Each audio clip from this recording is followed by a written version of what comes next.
All right, Sport Class 3B on the way. We're getting ready to run this one here, the Silver Class for Sports. 6 laps, 41 miles total. That's our top qualifier right there. Joe Coraggio, race number 6. Yeah, Tommy, as he begins to get airborne, there is our number 2 qualifier, Peter Balmer, Wilderswil, Switzerland, race 67, the Swiss Thunder.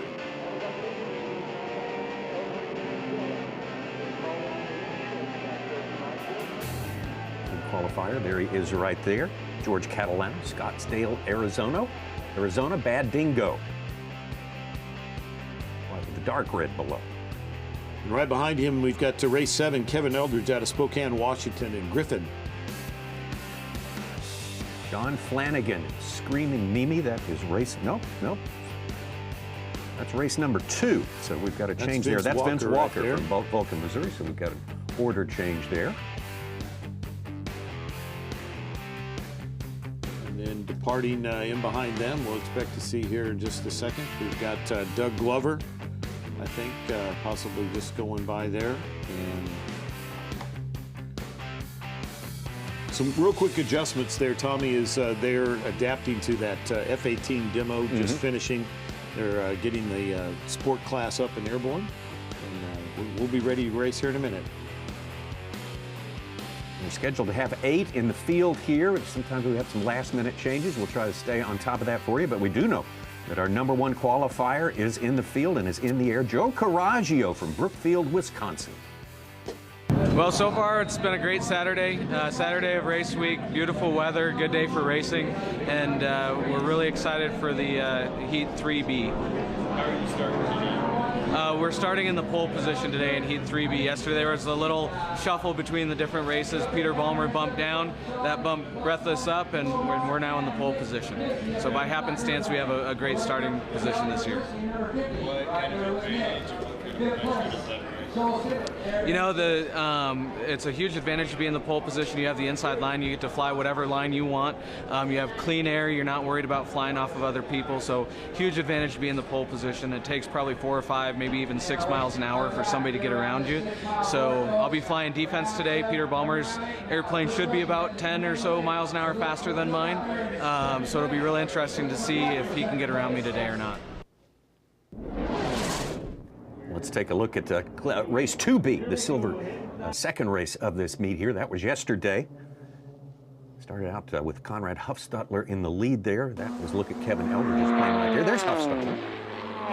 Yeah, Tommy, this was a very competitive race yesterday, and you just heard Joe Coraggio talk a little bit about how that all kind of shook out and who bumped up and bumped down. But we had really a very solid performance out front with the Lancer legacy known as Breathless from Huffstutler.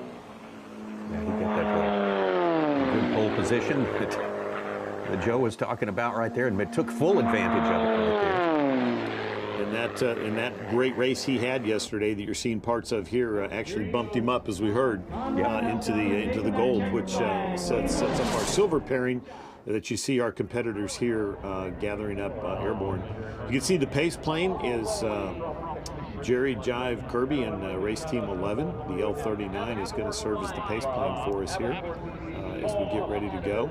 And you can see the competitors are still maneuvering around and getting lined up as there was a little bit of departure as they got off usually they depart in order, but it looked like a couple of them were kind of shuffled around there. So there's some maneuvering happening here, but what they're going to do is, much like our other faster classes, they're going to circle around behind Peavine Mountain and line up to come drop into the course. Now, this is our silver class.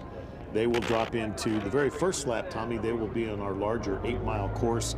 And then they, on the race laps, they drop down to our 6.7 or 7-mile inner course, we call it, for the sport class here. So it's going to be a great race. We're going to end up with 6 laps, a little over 41 miles total, and that should be very competitive. These are all Kidder home-built, amateur home-built airplanes for the most part, 350 to 400 miles an hour. In some of the faster aircraft, it's really seen as a research and development race class. A lot of innovation is encouraged.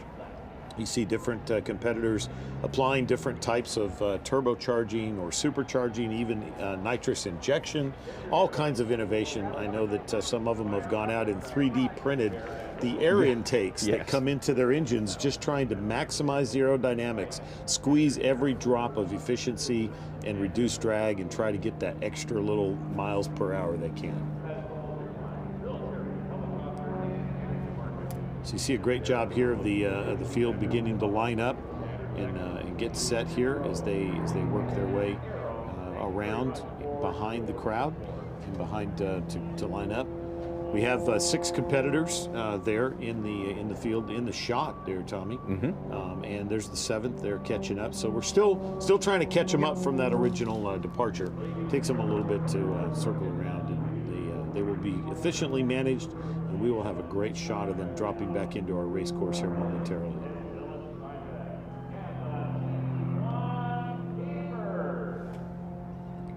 One of the things we talked about this being innovation encouraged in this class, Tommy, they do have some rules that limit a little bit. They are limited to 1,000 cubic inches or less on these engines.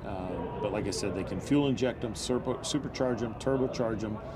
They use the constant speed or variable speed props. Exotic fuels are certainly allowed and often even encouraged, right, to be competitive. That's what you need to do. So we see 7 competitors there now on screen, plus our pace plane. They're beginning to get gathered up as they circle around behind and make their way behind Peavine Mountain. A lot of the technology that gets innovated here really has a direct connection into our general aviation industry here in the United States. And a lot of what that is driven by is these general aviation manufacturers, say propellers, for example. Horowin, Macaulay, Hartzell, Cato Props, they're all partnering with these racers to get the newest and best out here on that. We see a great shot of the air show portion of our 2023 National Championship Air Races and Air Show. This is the Game Bird. Philip Steinbach piloting this airplane. British-built aerobatic airplane that you can buy. Tommy, you could actually own one of these if you're game. They're very, very capable aerobatic airplanes. You can see them here. See if I can find a dealer near me. See the large control throws as Philip puts that aircraft through its paces. A little bit of a slide there as he slid uphill. And then he brings it back around. You see the smoke coming out of that. That is just coming through the exhaust. It's a paraffin-based air show smoke oil. And you see a great snap roll there, cross control. That's the wing stall. Rolls it over, the airplane's flying again. What a fantastic example here on the aircraft. Put you in mind of some of these sport class airplanes here. Very high tech, very futuristic looking, and also very fast and nimble. Well, just another great example of the fantastic job that this whole entire air race and air show is. It's the mecca of aviation entertainment for sure here in September. The September family has gathered, and here we are on Saturday, Tommy. We're about to get ready with the Sports Silver race here. 10, bring it up. You can hear some of the radio traffic going on as they put the finishing touches on the 34, you're looking men good. lined up. 2, bring it back just a bit. You can hear our pace plane adjusting the racers. You can hear them calling them by race number. 2 move up, 3 move back, whatever. That is just to help to get them line abreast. They will come from behind Peavine Mountain. They'll be headed due north. Headed for our guide pylon. They will begin to descend, and you'll hear the pace plane tell the racers, gentlemen, you have a race. The pace plane will pull up. The aircraft can accelerate out in front of each other, but they have to stay in their respective race lanes, and there it is, Tommy. We have a race. We are on our way, and there you can see the pace plane pulling up. Down in the lower portion of your screen, you can see the racers as they're making their way to you. This shot, our camera out in the desert at the guide pylon with the racers coming right at you.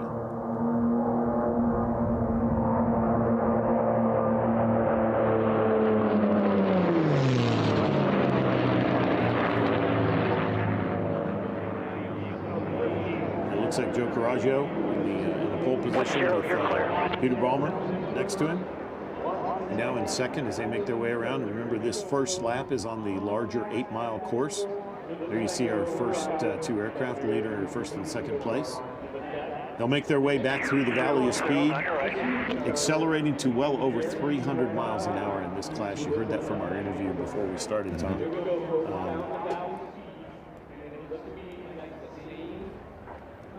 Third place is George Catalano, race 56 there you can see.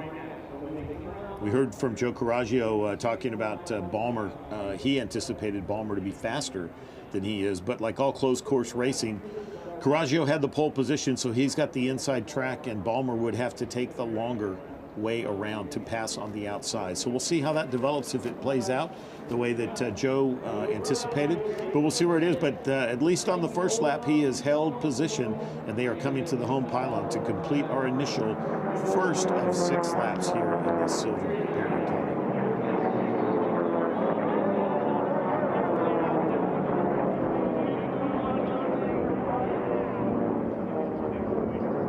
Joe Balmer maintaining that distance.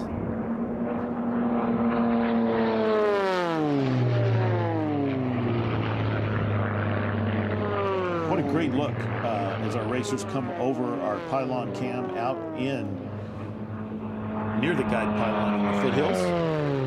It's a good look at race 45, Doug Glover, and his Lancer Legacy that just went by. You can hear some of that radio traffic, Tommy. Not only do they pass on the outside, but they're able to talk to each other, give each other situational awareness, because the aircraft may be coming from behind where you may not see them, and they tell them, hey, I'm on your right, I'm on your left, etc. So it's all about safety in addition to going fast and winning the race. And that's the top qualifier, Joe Coraggio in front. Ramp Rats Ride is the name of that plane, Lancer Legacy, race number 6. What a great look at him here as he brings it back to complete lap number 2. Race 6 completes lap 2. Now this is farther back in the pack, Tommy, as we're coming across the start-finish line. Race 34 there on the left, I believe, is John Flanagan in the Screaming Mimi. And above him to the right, you can see those two are wingtip to wingtip. Now, a fair amount of altitude on our competitor on the right, but my guess is when he gets farther north here into the foothills, he's going to translate that altitude as he drops his nose and accelerates. There's a good look at those two there. Race 34 has the lower inside track at the moment. You can see now as they're making their way into the foothill, the terrain is rising under them as they make their way towards the pylons farther up. Now in these later laps, Tommy, we are on our inner track, our 7-mile course for these sport aircraft. But we jump back to our leader here. Joe Coraggio still out in front. Maybe he's lengthened his lead a bit in the course of 3 laps, which he is about to wrap up lap number 3. Peter Balmer still in second place. You saw Peter there for a second. I think Joe Coraggio sold himself short a little bit in that pre-race interview. He's certainly maintaining and not losing any ground to Balmer, who's flying in second place. Great look of our competitors there coming around, headed for pylon number 1 and 2 there. George Catalano right there. 56.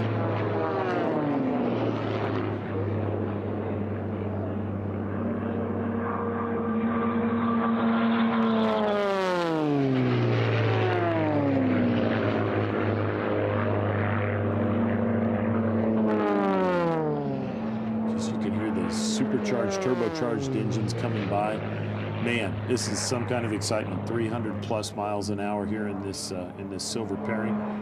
You can see our leader there on your screen as he makes his way down through the Valley of Speed, headed back to pylons 7, 8, and 9. So he continues to lead here as we're beginning to close out lap number 4 of 6.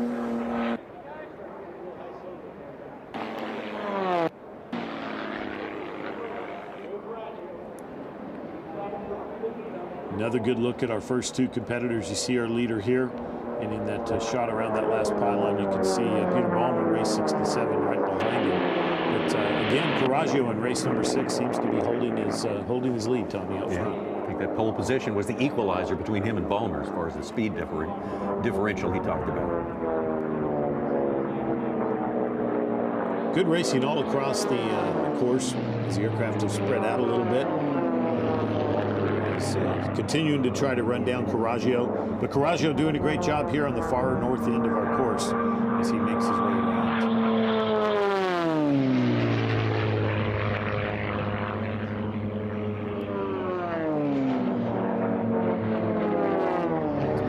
Second place plane right there.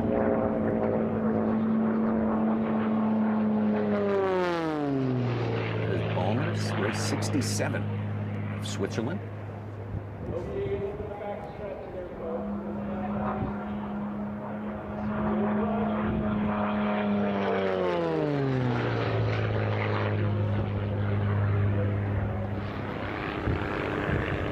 Beautiful red and white airplane, Tommy.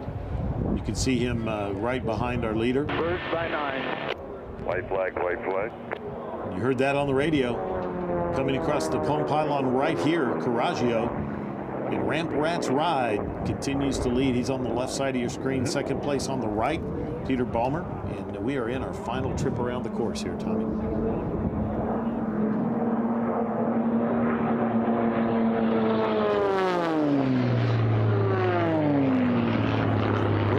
Wisconsin. His Lancer legacy.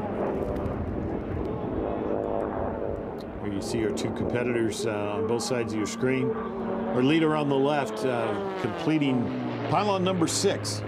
And as he turns right there around 6, headed down through the Valley of Speed one last time here in this Sport Heat 3B, our silver pairing.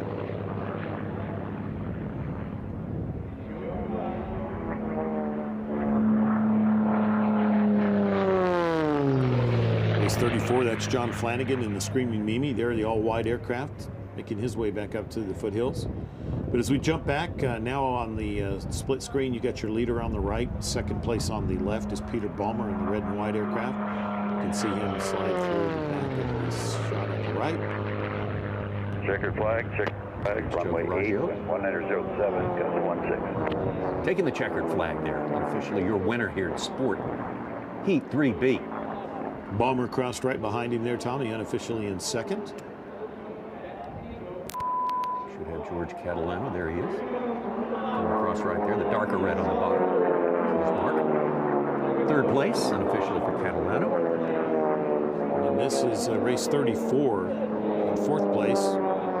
John Flanagan, Screaming Mimi, Glass Air, SH3. Well done, Joe.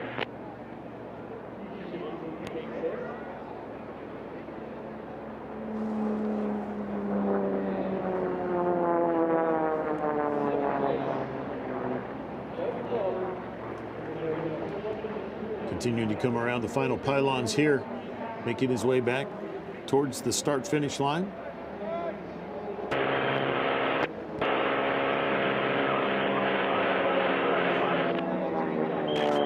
And the checkered flag for our competitors. In the back as we wrap up this race, let's go back and look at the start here, Tommy. We had Coraggio there on the far left of your screen in the on the pole position. You can see the red aircraft on this side next to the right.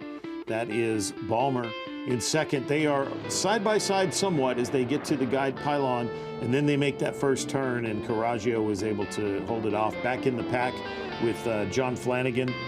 Pretty good race there for a while in race 34, but out front we had Joe Coraggio, race number 6, was able to stay in front of Peter Ballmer the entire time. There you see a good look at him coming through on that, and there is as he goes around. Oh, I'm sorry, that's our leader, Coraggio. My apologies. Thrilled to get the pole position. And said he could make it pay. That's exactly what he set out to do and hold it off. Unofficial. Here you see the final couple laps as they made their way around, and here comes Joe Coraggio, race 6. The Rant Raps Ride. Taking the unofficial checker flag for first with Ballmer in second. Take a look at the unofficial results there. Again, Joe Coraggio, Ramp Rats Ride, number 6. On top, Peter Ballmer, Swiss Thunder, 67 in second place. George Catalano, 56. And Bad Dingo, Vince Walker, race number 2. Moto Mio in fourth place. Timothy Slayer and Cruise Missile going up into 10th. Race number 10 going up into 5th place. John Flanagan, race 34. White Lightning in 6th. And Doug Glover, KX Heat Racing, race 45.